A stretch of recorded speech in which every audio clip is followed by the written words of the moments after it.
हैं। एक तो वज़ीर आला केपी के अली अमीन गंडापुर के खिलाफ घेरा तंग और उनकी नाअहली जो है वो करीब आती नज़र आ रही है, दिखाई दे रही है।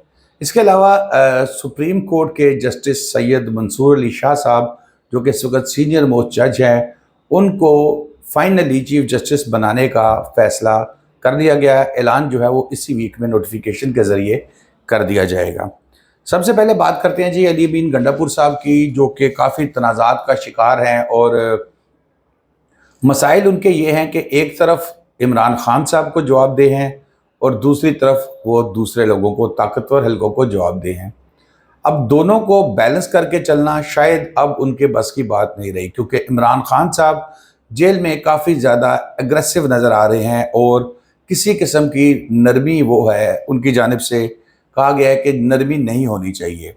लेकिन क्योंकि एक बड़ी सीट पे बैठे हैं और अगर हम प्रैक्टिकली बात करें तो बैरिस्टर गोहर या सलमान सफदर साहब ये सब अपनी जगह पर, लेकिन अगर किसी के पास पावर है तहरीक इंसाफ में तो वो अली अमीन गंडापुर साहब। इससे पहले भी लाहौर में जब आना था, इससे पहले जब पिंडी में धरना देना था, उस वक़्त भी वो एक मखसूस वक्त पर गायब हो गए। उसके बाद फिर जब लाहौर आना था तो लाहौर निकले ही इतना लेट लाहौर के लिए कि आम लोगों का पहुंचना भी मुमकिन नहीं है, तो जिसके साथ हज़ारों का काफ़िला हो वो कैसे पहुंच सकते। जलसा ख़त्म हो गया, लाइट्स बंद हो गई। उसके बाद अली अमीन गंडापुर साहब का काफ़िला लाहौर में दाखिल हुआ। उसके बाद आ जाती है कॉल इस्लामाबाद में डी चौक में जमा होने की, जो कि बानी पीटीआई इमरान खान साहब की तरफ से कहा गया था कि यहाँ पर धरना देना है और मेरे हुक्म के बग़ैर ये धरने की कॉल ऑफ नहीं की जाएगी। डी चौक हर सूरत पहुँचना है। अली अमीन गंडापुर साहब रवानगी से 2 दिन पहले ही शोर डालते रहे कि जनाब मैं इसमें बताऊँगा नाअहली के हवाले से। उनकी शोर डालते रहे अली अमीन गंडापुर साहब के जनाब हर हालत में पहुँचना है, अब तो सिर्फ कप्तान ही रोक सकता है, अब तो सिर्फ कप्तान ही रोक सकता है। तहरीक इंसाफ के कारकुन उनके साथ थे। उसके अलावा फिर केपी के हुकूमत की मशीनरी भी वो साथ लेके चलते रहे कंटेनर्स हटाने के लिए और चीज़ों के लिए। कुछ इतलात ये हैं कि कुछ पुलिस एहलकार भी गिरफ्तार किए गए हैं इस्लामाबाद में जो इसमें दंगा करने के चक्कर में थे। बहरहाल काफ़िला चलता है, एक पूरा दिन मीडिया की जीनत बना रहता है, तकारीर होती हैं और अली अमीन गंडापुर साहब अचानक गायब हो जाते हैं। एक मरतबा फिर सुलेमानी टोपी पहनी और गायब हो गए।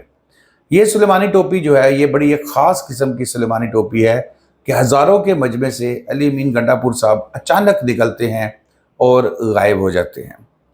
तहरीक इंसाफ के कारकुन नाराज़ भी हुए, क्योंकि वो तो बिल्कुल इस तरह इनके साथ जुड़े हुए थे कि अगर इन्हें वॉशरूम भी जाने की ज़रूरत पड़ती थी तो वहाँ भी कुछ 10 लोग साथ जाते थे कि कहीं वॉशरूम की दीवार फैलान कर ना निकल जाएं।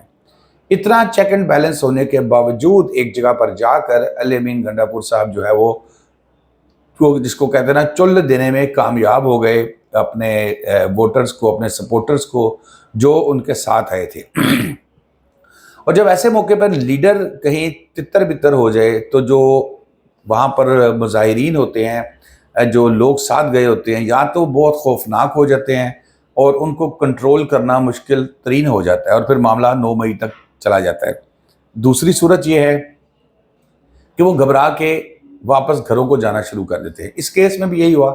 अली अमीन गंडापुर साहब गायब हुए, बैठना तो वहाँ पर मुतालबात की हतमी मंजूरी तक था, लेकिन वो बड़ा क्लियरली आ भी गए डी चौक तक और फिर केपी के हाउस गए और उसके बाद उनका राब्ता एक मरतबा फिर मुनक़ता हो गया और फिर एक मरतबा वो केपी हाउस में दाखिल हुए, फिर वहाँ के ऐवान में गए, इजलास जारी था, धुआंधार खिताब किया।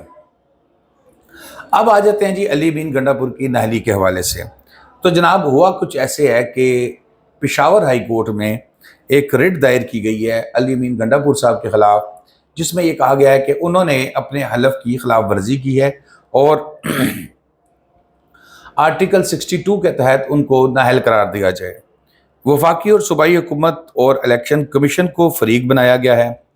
फिर उन्होंने कहा है कि सियासी मकासद के लिए इख्तियारात का नाजायज़ इस्तेमाल करते हुए सरकारी मशीनरी का बेदरेग इस्तेमाल किया गया और ये पटिशन अब پشاور ہائی کورٹ میں دائر ہو چکی ہے۔ دیکھتے ہیں کہ علی امین گنڈاپور صاحب کے اس رویے کے حوالے سے پشاور ہائی کورٹ فائنلی کیا فیصلہ کرتی ہے۔ اس کے علاوہ بات میں کر رہا تھا کہ منصور علی شاہ صاحب جو ہے وہ اس مرتبہ فائنل ہو چکا ہے حکومت کی جانب سے کہ ان کا نوٹیفیکیشن کل یا پرسوں جاری کر دیا جائے گا اور وہ اگلے چیف جسٹس ہوں گے سپریم کورٹ کے۔ اور یہ بڑی کنفرم رپورٹ ہے کہ رواں ہفتے ان کا نوٹیفیکیشن بھی جاری کر دیا جائے گا۔ منصور علی شاہ کو بطور چیف جسٹس آف پاکستان تقرری کا نوٹیفیکیشن ہوگا۔ موجودہ چیف جسٹس قاضی فائز عیسیٰ صاحب کی مدت ملازمت جو ہے وہ 26 اکتوبر کو ختم ہو رہی ہے اور چیف جسٹس کی ریٹائرمنٹ کے بعد سید منصور علی شاہ صاحب اپنے عہدے کا چارج سنبھال لیں گے۔ دوسری طرف مولانا فضل الرحمان کی بھی تھوڑی سی جو ہے وہ برف پگھلتی دکھائی دے رہی ہے، کیونکہ جو ترمیم کرنا چاہ رہے تھے آئین میں اس میں جو ہے وہ کافی شکیں نکال دی گئی ہیں، لیکن جو سپیریئر کورٹ کی ایک اس میں ترمیم کی جا رہی تھی اس میں وہ مان گئے ہیں مولانا فضل الرحمان صاحب، اور اب یہ سپیریئر کورٹس یہ کہا جا رہا ہے کہ صرف اسلام آباد میں سپریم کورٹ پہ نہ بنائی جائے، صوبائی ہائی کورٹس میں بھی بنائی جائے۔ تو دیکھیں اب یہ اونٹ کس کروٹ بیٹھتا ہے۔ نواز شریف صاحب بھی یہاں سے روانہ ہو گئے ہیں جو مولانا فضل الرحمان سے ملاقات کریں گے۔ شاداب ریاض کو اجازت دیجیے، اللہ حافظ۔